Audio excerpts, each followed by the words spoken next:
অবশেষে মুখ খুললেন রাষ্ট্রপতি মোহাম্মদ শাহাবুদ্দিন। জানালেন গেল 1.5 বছর তার সঙ্গে কি করা হয়েছে। শুক্রবার দৈনিক কালের কণ্ঠকে তিনি যে সাক্ষাৎকার দিয়েছেন তার ভূমিকায় উল্লেখ করা হয়, এ যেন এক প্রাসাদবন্দী রাষ্ট্রপতির রোমহর্ষক গল্প।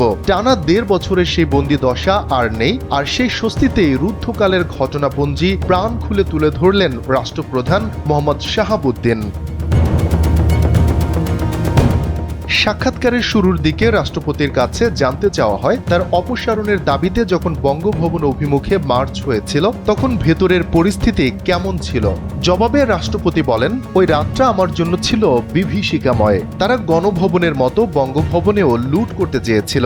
রাত 12টার সময় তখনকার তথ্য উপদেষ্টা ফোন করে আমাকে জানালেন, এরকম একটা খবর পাওয়া গেছে, ওরা আমাদের লোক না। আমি এ বিষয়ে প্রধান উপদেষ্টার সঙ্গে কথা বলেছি, এগুলো সব আমরা ডিসপার্স করার চেষ্টা করছি।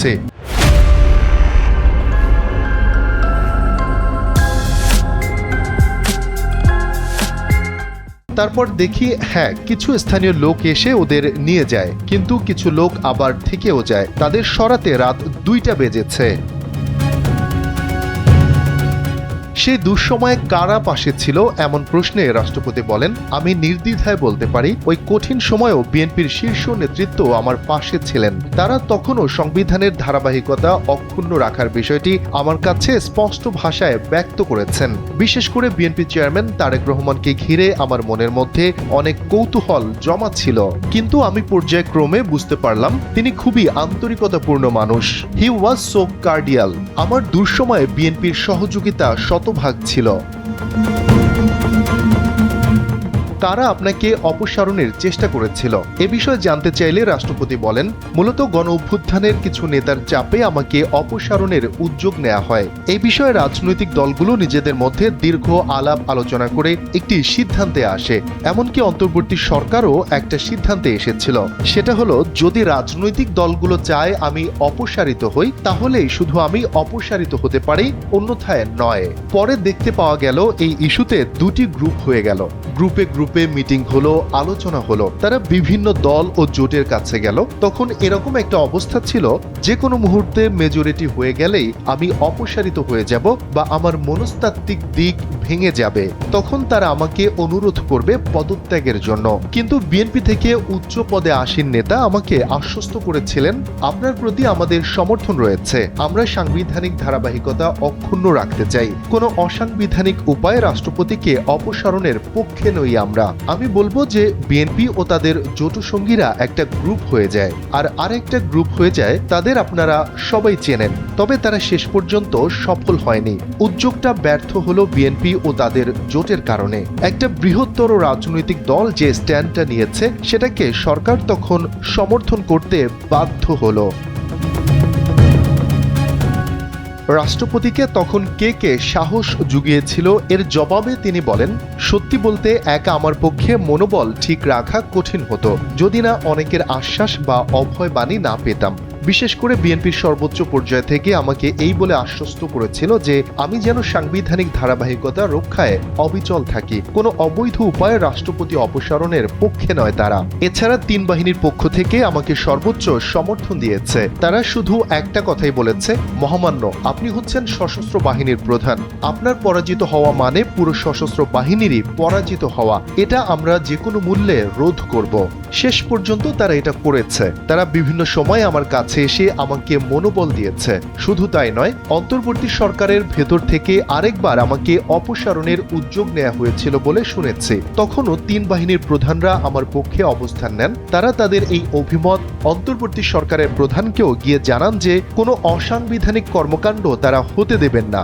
বঙ্গভবনের সামনে যখন মব সৃষ্টি করা হয় তখনও সশস্ত্র বাহিনী ওই অবস্থান গ্রহণ করেছিল। সাক্ষাৎকারে ডক্টর ইউনূস সম্পর্কে তিনি বলেন, প্রধান উপদেষ্টা ডক্টর মোহাম্মদ ইউনূস সংবিধানের কোনো বিধান মেনে চলেননি। সংবিধানে রয়েছে উনি যখনই বিদেশ সফরে যাবেন সেখান থেকে ফিরে এসে রাষ্ট্রপতির সঙ্গে দেখা করবেন এবং আমাকে ওই আউটপুটটা জানাবেন। কি আলোচনা হলো, কি হলো, কোনো চুক্তি হলো কিনা, কি ধরনের কথাবার্তা হলো, এটা আমাকে লিখিতভাবে অবহিত করার কথা। তো উনি তো বোধহয় 14 থেকে 15 বার বিদেশ সফরে গিয়েছেন, একবারও আমাকে জানান নাই, একবারও আমার কাছে আসেননি। ডক্টর ইউনুস প্রসঙ্গে তিনি আরো বলেন, তিনি আমাকে সম্পূর্ণভাবে আড়ালে রাখার চেষ্টা করে গেছেন। আমার 2বার বিদেশ সফর তিনি আটকে দিয়েছেন। একটা ছিল কসোভোতে, গেল ডিসেম্বরের ঘটনা। সেখান থেকে রাষ্ট্রপতিকে দাওয়াত দেওয়া হয়েছিল কি নোট পেপার ওখানে একটা অ্যাসেম্বলিতে পড়ার জন্য, কিন্তু আমাকে যেতে দেওয়া হয়নি। তারপর কাতারের আমির আমাকে দাওয়াত করলো ওখানে একটা সামিটে অংশগ্রহণের জন্য। রাষ্ট্রপতি অ্যাড্রেস করবেন, সেই সেমিনারে রাষ্ট্রপতি ছাড়া আর কেউ থাকবে না। তখন আমার কাছে পররাষ্ট্র মন্ত্রণালয় থেকে আমাকে একটা চিঠি দেয়া হলো। চিঠিটি বানিয়ে দেয়া হলো, তারাই ড্রাফট করলো। ড্রাফট করে আমার কাছে পাঠায় আর ওই দাওয়াত পত্রটাও পাঠায়। চিঠিটার মধ্যে ছিল যে আমি রাষ্ট্রীয় কাজে ভীষণ ব্যস্ত, সুতরাং এই সেমিনারে অংশগ্রহণ করা আমার পক্ষে সম্ভব নয়, আমি দুঃখিত। ওই চিঠিতে আমি যেন সই করে দেই, কিন্তু ওই চিঠি লেখার সময় আমার সঙ্গে কোনো পরামর্শ করা হয়নি, আমাকে জানানোও হয়নি। চিঠিটা দেওয়ার পর আমি জানলাম যে এরকম একটা দাওয়াত এসেছিল। সাক্ষাৎকারের শেষ অংশে রাষ্ট্রপতি একটি ঘটনার উল্লেখ করেন।